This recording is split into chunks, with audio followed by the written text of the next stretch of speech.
see, we're at the Miami Circle. We're on Brickell Point or Brickell Point. The other side of this big condominium or whatever it is behind me are some more burial mounds and some more bins, etc. This was a center. This was the main center of the Tequesta people. This is really interesting. One of the reasons why this is really interesting is because it wasn't discovered until 1998, which is very, very late in archaeological terms. There was apparently apartments here. They were demolished to make room for this monstrosity behind me. And in doing so, archaeologists uncovered this site. This was a some sort of like a Stonehenge, or it was a ceremonial center. It may have been a building, or it may just have been a monolith, a series of monoliths. They're not sure about that. What they are sure is there's 38 separate holes. I think it's 38. Don't quote me on that. I'll have to research that better. That are drilled into the limestone by human beings, ancient human beings, and they believe this site was inhabited for over 2,000 years. Also interesting is that this was one of the places of a series of trading network stop along the way. They found stuff here from as far north as Missouri. So the hypothesis is that the Indians from Missouri traded with these guys. These guys went up and traded with the guys from Missouri. So and all the way in between, they found all sorts of different things that you can only find in those certain locations: Georgia, Central Florida, Missouri, etc. So just incredibly fascinating how I think the common perception is that the Aboriginal person was just sort of a stay-at-home, didn't go anywhere kind of guy, but that's not true. Man has always been a wanderer, always will be, always explored, always searching for the next best thing. And in this case, they did that from all the way from Missouri to here. Indians from Central America were known to have come up here. The Mayans were known to have traded with the Calusa. So these Indians here used this Miami River as a conduit to get into the Everglades, and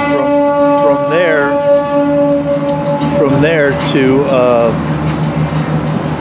Okeechobee, and that was a big center of trade. And these guys were apparently, kind of badass. So they ruled a large area, very similar to the Calusa on the other coast. The Calusa,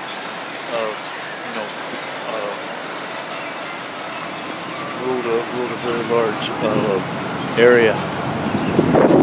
So we're gonna go down here. When we get out here, I'm gonna be quiet, which I'm sure is a blessing, because the wind is gonna take over everything anybody can say. I'm just gonna check out some of the viewpoint and the interp signs, as it were. There's 3 of them, so we're gonna go check those out as well.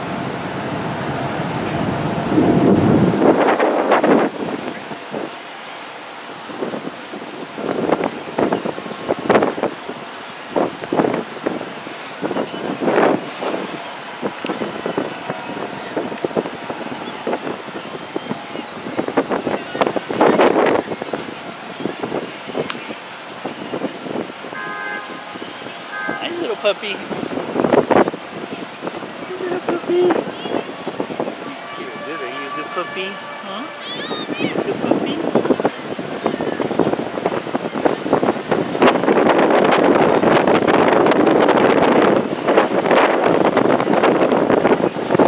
It's just amazing to think what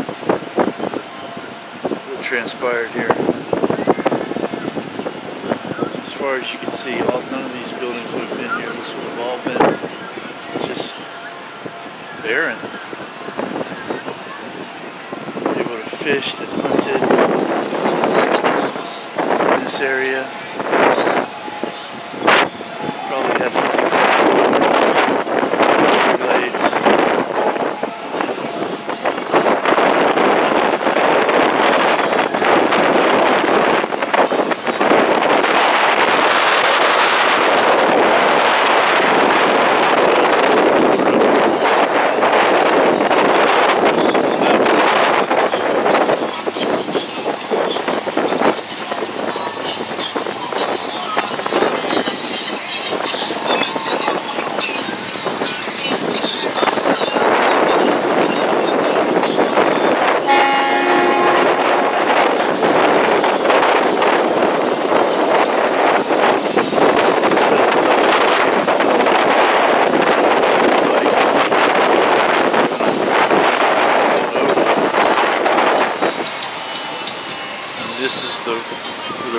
meets the bay.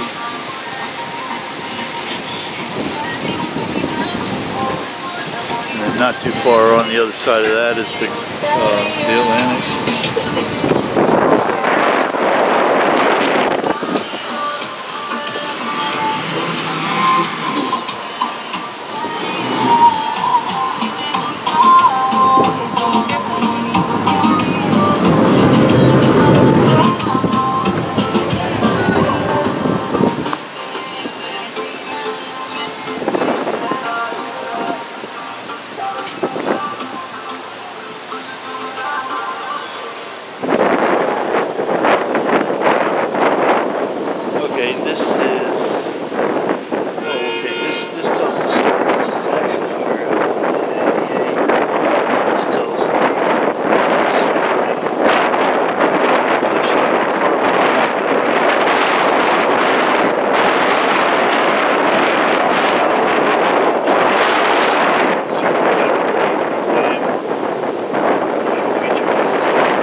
Found here, so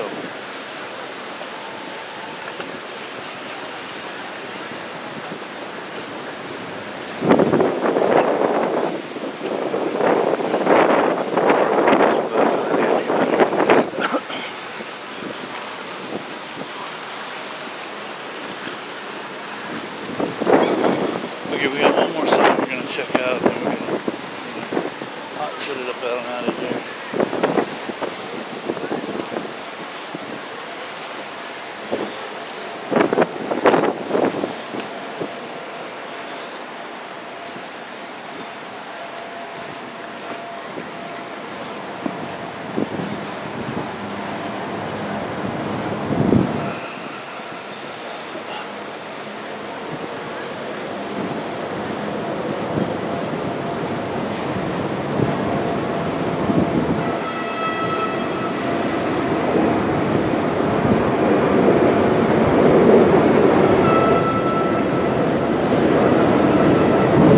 Okay, talks about the people of Brickell Point. Or Brickell. Don't know why.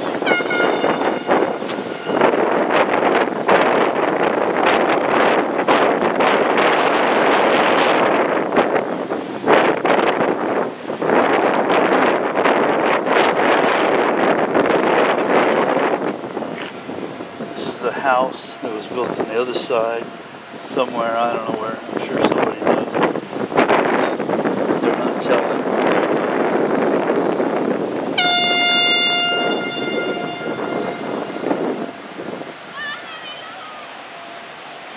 Incredible, crazy cool stuff, man.